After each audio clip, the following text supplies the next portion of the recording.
What's good, y'all, and welcome back to another edition of Mr. Fitzgerald's biology class. Today we're going to continue on talking about molecular genetics in our 5th unit by starting to actually look at RNA, and then we're going to finish up with a little activity I like to call code breakers. So we're going to kind of see these things in action without actually seeing them. So stay tuned for that one at the end, and make sure you watch this whole video so you see how that worksheet is done as well.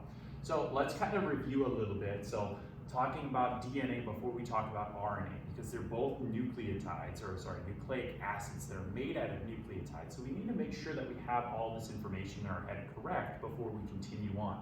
So the 4 bases that we've talked about with DNA are A, T, G, and C, or guanine, cytosine, adenine, and thymine.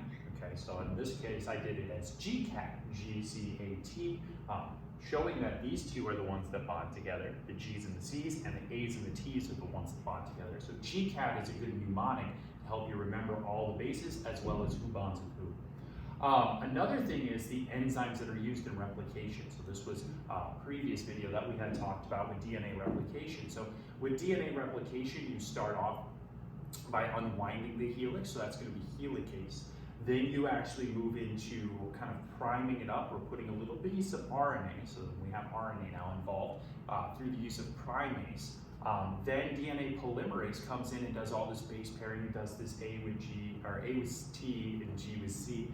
And then finally ligase comes in and check to make sure an A isn't with a G and correct that mistake if it comes up. So helicase to primase to polymerase and to ligase. And remember, anything that ends in this ASE, that's a signification that it's an enzyme.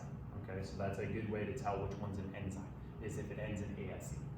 We do talk about how replication is a semi-conservative process, and what that means is we're going to take one old strand and we're going to pair it up with one new strand.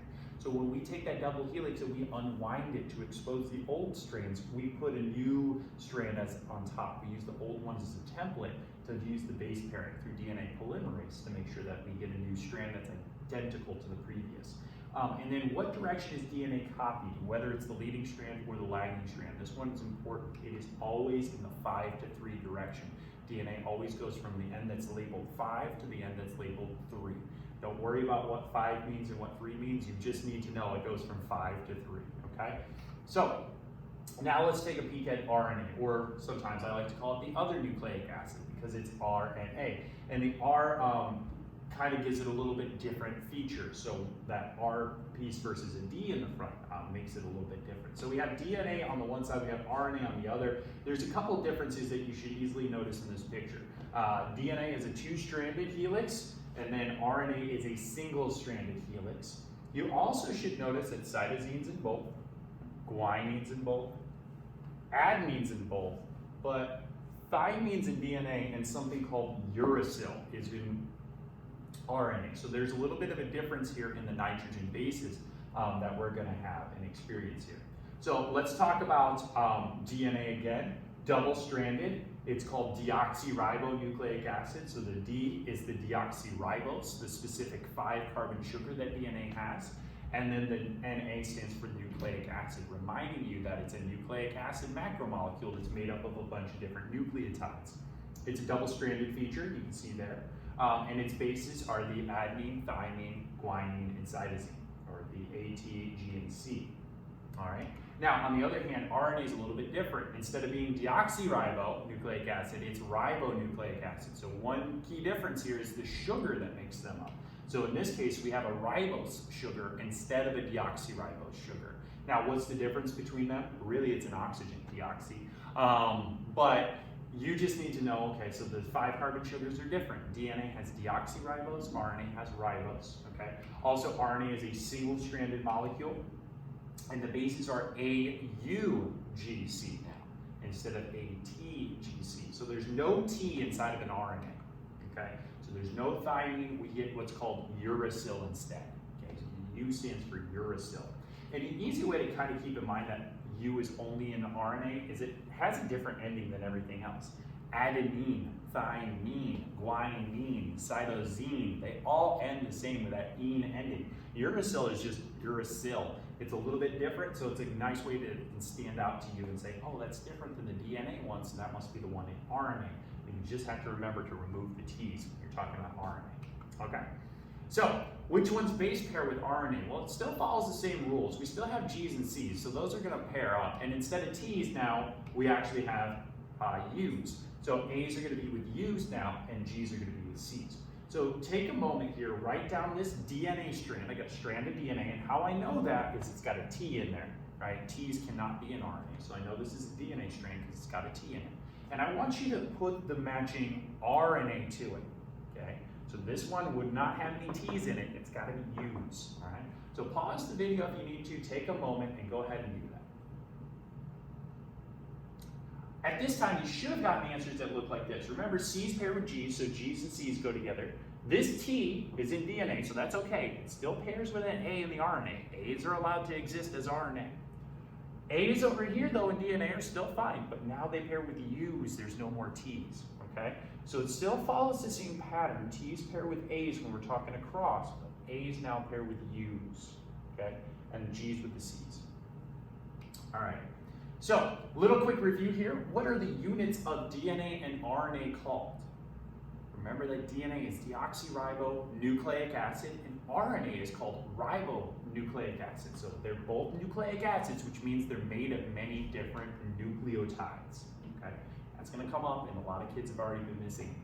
What enzyme unwinds the double helix? The enzymes always have names for what their jobs are. They just end in ase. So if it unwinds the helix, it's called helicase, right? Helix is in its name. What are two ways that DNA and RNA are different? Well, based on their names, DNA is deoxyribonucleic acid and RNA is ribonucleic acid. So their sugars are different. They're 5-carbon sugars. I have DNA with deoxyribose and RNA with ribonucleic. And I also know that DNA is a 2-stranded molecule that's twisted, and RNA is a single-stranded twisted molecule. So I have a single-strand twist versus a double-strand twist. I also have ribose versus deoxyribose. All right? Thinking about the complementary strand of DNA, if the DNA is ACT, I want to match the DNA to it. So this matching pair would be TGA. Remember, I'm matching DNA, so T's are now allowed. But if I'm matching RNA, same sequence, but I want to do RNA instead of DNA. So I have ACT here. Now I got to do the RNA. That should be UGA. Again, the C's and the G's are still the same. The T still matches with an A. RNA is allowed to have a T, but here's the difference: is RNA has U's and no T's. Okay. That's all I have for today for the notes. Now stay tuned for when I talk about how to do the code breaking activity, which is actually kind of fun, and it does serve as part of your notes. So you have to decrypt the message that I created in code to figure out what the rest of the notes are. Good luck, and make sure you stay tuned to the video. All right, so I wanted to talk about how to do this code breaking activity because I usually get a lot of student questions on it, and if you're a student that's at home and don't have easy access to me, it can be a little bit difficult. So basically what I've done here is I've created my own language. It's in a code of numbers. And overall, the code follows more or less a English language rule of things. So each set of 3 numbers here, like this 2, 4, 1 at the beginning, that's going to represent a letter. Okay, zeros are going to represent spaces, so I see a 0 here, and if I have a double 0, that's going to represent a period. Now, if you just straight up use the numbers and you use my little key at the end, overall, you're not going to get the right answers, okay? Because if I'm going to make a code, I want to make it difficult for anybody that's trying to read the code that's not in my group to understand. So what I've done is I've created a rule, a pairing rule that everybody in my group would understand. So I've paired 1 with 4 and 2s with 3s. So if I have a 4, that means it pairs with a 1, and a 3, it pairs with a 2 as well, right? So what I need to do is I need to take this original message here and I need to transcribe it or do that pairing rules in order to get what the idea is. So the first one here, I'm going to take this 2, 4, and 1, and I can't use it as it is. I have to transcribe it. I know 2 equals 3, so that means it's going to be 3. I know 4 equals 1, 1. And I know 1 equals 4, right? The whole idea is that 1s equal 4s and 2s equal 3s, okay? And I'll continue to do that. So the next one will be 3, 3, 1, because it was 2, 2, 4, right? And I'll just keep going as I go all the way through. I just want to give you a little bit of an example because it can be difficult, okay? Now, this is where it kind of gets involved with the key. Okay, so now you got to use your key to figure out, okay, what does 314 mean? So we look at our key here, we find 314. 314 here, I see that's the letter P. So it moves across here, okay? So I know that 314 is the letter P. So I'll put a P down, okay? 331, I can look back at my key here.